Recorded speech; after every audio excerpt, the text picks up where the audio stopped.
মানুষ উঠাইয়া দেয়। একটু আওয়াজ দিয়ে বলেন ঠিক কিনা। আপনারা দেখছেন সোশ্যাল মিডিয়া ভাইরাল চট্টগ্রামের মধ্যে ঘটনা, হিন্দু মুসলিমের ঘটনা। এক হিন্দু খ্রিস্টান ডাক দিয়া কয় মুসলমানের কোন মসজিদ রাখা যাবে না।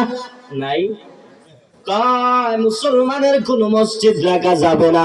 আজমির শরীফে দেখলাম ঘটনা, ভারতবর্ষের মধ্যে কাজী মঈনুদ্দিনের মাজার কয় মাজার রাখা যাবে না, মাজারের নিচে নাকি মন্দির করবে। জুড়ে বলেন নাউজুবিল্লাহ।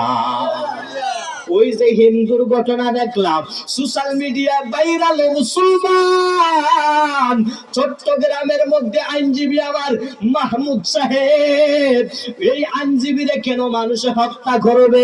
চট্টগ্রামের আইনজীবীরে কেন মানুষ হত্যা করবে? হিন্দুরা কেন মানুষের গায়ের মধ্যে আগুন জ্বালাবে, মুসলমানের গায়ে আগুন জ্বালাবে? হিন্দুরা কেন আমরা মুসলমানের কাছে আগুন জ্বালাবে?